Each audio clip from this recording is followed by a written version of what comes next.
men to other talking sisters.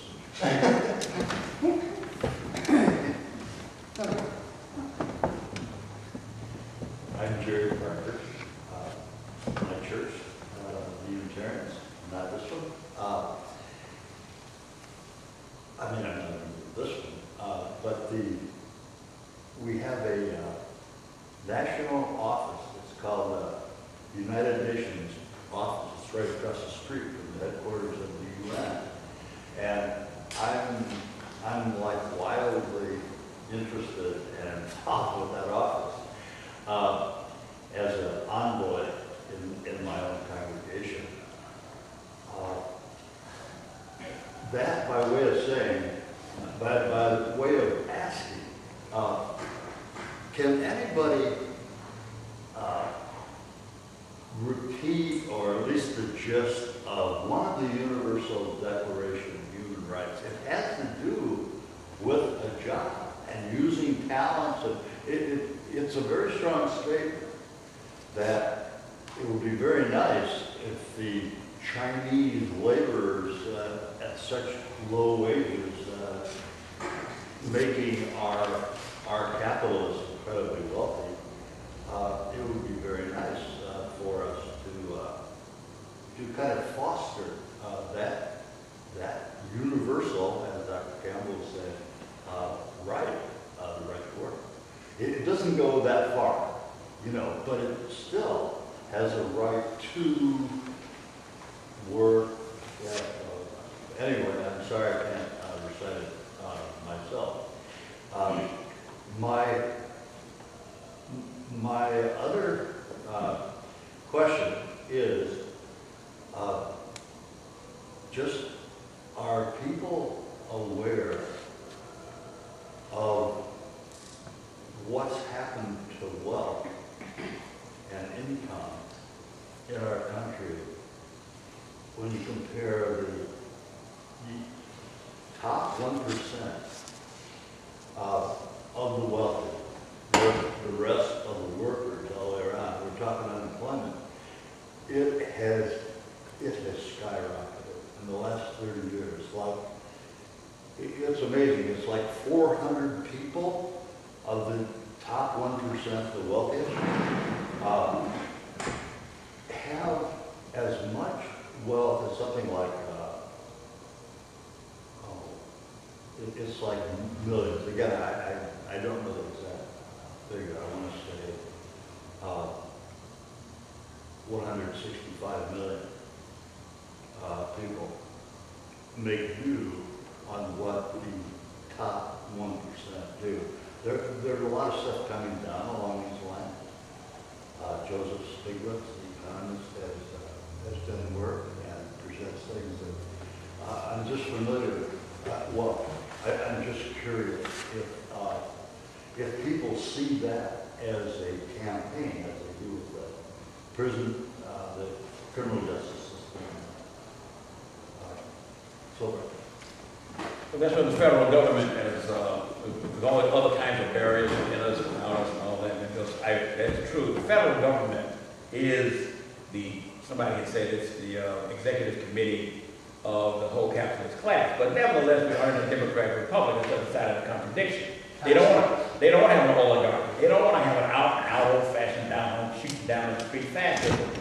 They like a more subtle, Obama-ficated type of situation where we at least have respect for the nature of the country and Constitution.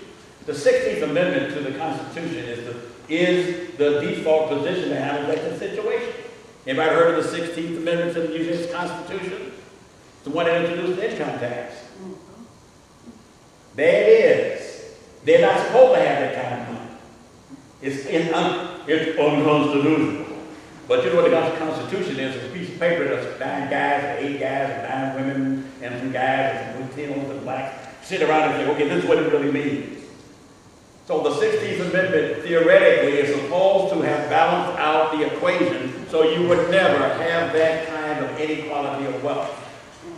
But that federal government, by Democrats and Republicans, since the rise of Reaganomics, because prior to that time, like I said before, they were afraid of the communists influence Americans who were getting laid off. as long as you had hope, you had dreams, you get your little job or get your good business, that was no problem. But once the Soviet Union disappeared and the Chinese and the Cuban and all the rest became captives of various times, this amendment now withers away like any other amendment, like the 14th Amendment has withered away and turned into turning corporations into human beings. So that's what you're up against. And that's why you got to have a multiple strategy.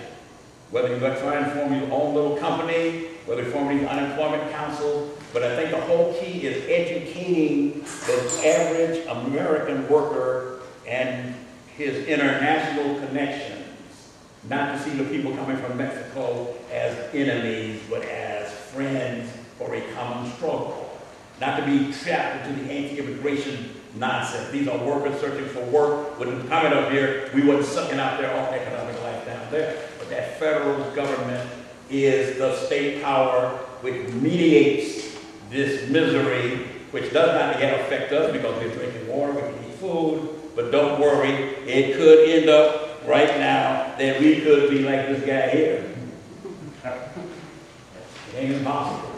Okay, we will take one more question.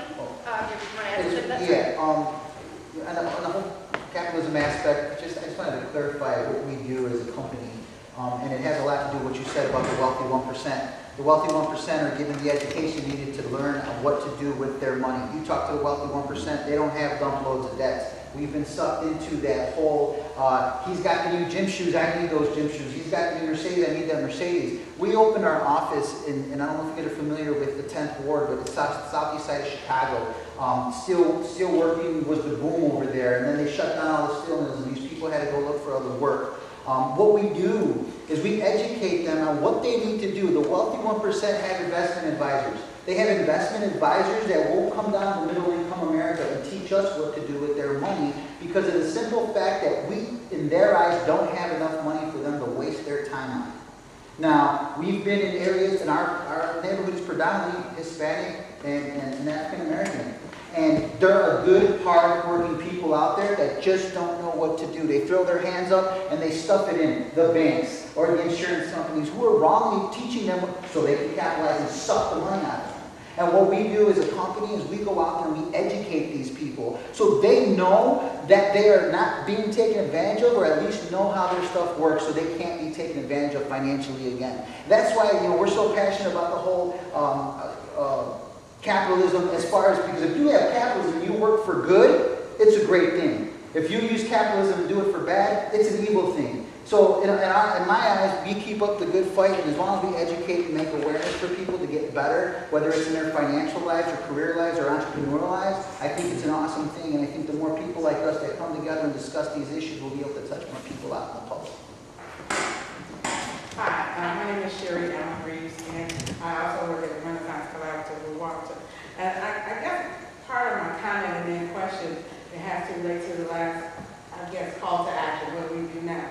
And I was actually having a conversation with Walter in reference to the whole Michelle Alexander's book. And because we work with formerly homeless men and women, I was just thinking that we may need to activate them into taking some action in reference to their own selves. The majority of our residents in our building have a criminal background. And I was thinking, what would it mean to individuals to go out and really act to legislate, go out to our legislators and tell them that we want some of these laws changing and affecting policy.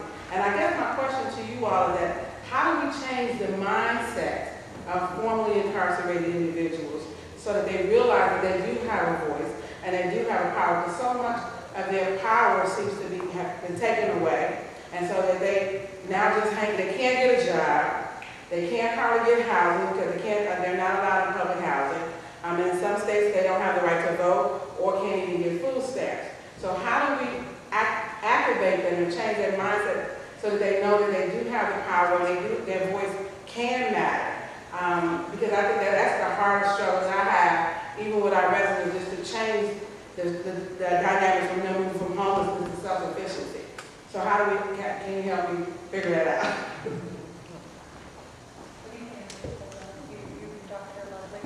Right.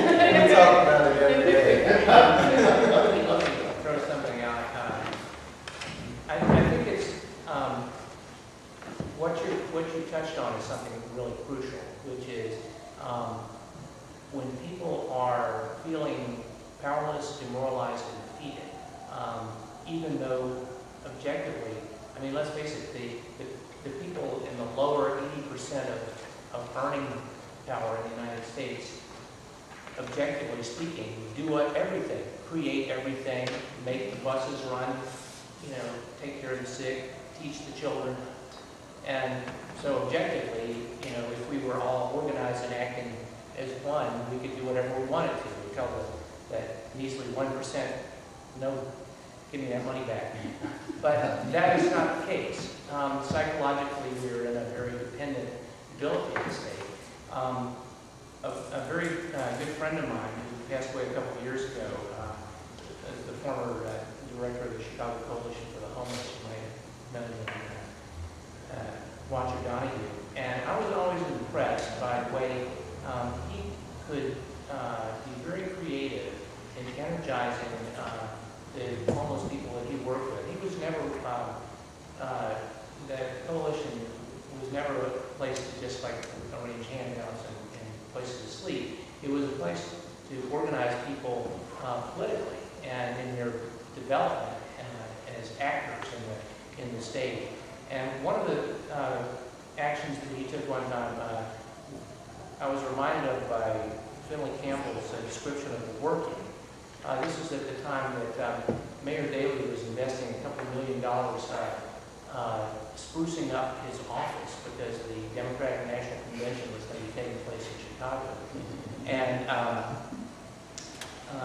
Wancho and about 20 homeless guys showed up in the mayor's office with mops, brooms, paintbrushes, buckets, etc. And announced that they heard that he was going to spend $2 million fixing up his office, and they were here to do the work. And they refused to leave until they got some job offers. And okay, so how many of the folks involved end up, with long-term careers in the building trades? I don't know. But it was a spark that was very important, a life-giving spark, and it made the point that when people get together and act in a decisive and creative way, they can change the way history unfolds. So I'm not sure how this is going to be played out, but we have to keep thinking of new ways to do this sort of thing. But may I just also add, sure, okay, real quick, Mississippi, 1964, 63, demoralized, pressure, terror, farmers, people living hand to mouth under horrible, intensive control. Mississippi 73, running for office, taking power. It is the deprogramming of people's aspirations to see that you are a human being and you have these rights, and then putting it into action, a march, a demonstration, some of that thing like that. Demanding the right to get your rights to vote back. Demanding. It is the period of the demanding. If you do not demand, said Frederick Douglass, you will not get anything. And that's what empowers people. You have a voice, you're a human being, you have a right to go down there to Springfield and 4 or 5 buses that every homeless person get your hands on and say, we want homes. And then bring the duffel bags and stuff and go to sleep in the daggone building. Something like that. I'm too old to be doing that. Something certainly I could recommend it to people. Yet you must deprogram yourself of helplessness like they did in Mississippi. One of the things that we're doing in terms of that is educating people on what anyone can do. And that's part of why we do panels and why we do actions like this, because they are educating people not just on the issues, but we have people here, you're going to go out and talk to people and say, we learned this, this, and this, these are things that we can do. One of the campaigns that we're putting together right now is called Activism Everywhere. And it's going to be a series of actions that absolutely anyone can take, whether it's just sitting in front of your computer and, who is the person that I contact for this problem I'm having right now, and being able to do that. And allowing people to add to it so that, say someone else has a problem that other people didn't think of, add it to the site, do something like that, and get the word out on how you can do that. A lot of people have great ideas, they just don't know what to do with them. And that is regardless of income, class, race, any of the other things that we want to separate ourselves by. A lot of people just don't know what to do. And so it's about teaching people how to do that and doing it on a bigger basis, So we do a workshop that says, this is how you take your idea and go from here to here. and this is how you take this action and go from here to here. And doing it step by step, because that's what people don't know. We all have great ideas, but how do you make them happen? And giving you a place to do that, but not just saying, the other part that we get mixed up in is that we say, okay, we're going to teach you how to take an idea and go from here to here, but this is the idea, and this is how we want you to do it. And that's a problem too. It should be encouraging other people to take those ideas, whatever their idea is. You know, it may not be something that you agree with, but you've taught them how to do something active, something being proactive and being there. You know, I'm in the activist side, and I'm really tired of reactive protests and reactive actions and things like that. I'm all about the proactive right now. How do we do this? How do we teach people how to be proactive and to move in that direction? So one of the things that we're doing is these panels, and we're doing a series of these. And I have to thank the panelists. They're just fantastic. You know, when I put together the panels, I kind of have an idea of where I want the angles to come from, and that everyone's going to come from a different place. And I always think, we're going to have some arguments. But then it comes down to it, and everybody sees it about the same. You know, we come from different backgrounds and different places, but for the most part, we're all coming from pretty much the same place. And that's pretty neat to me. So thank you guys.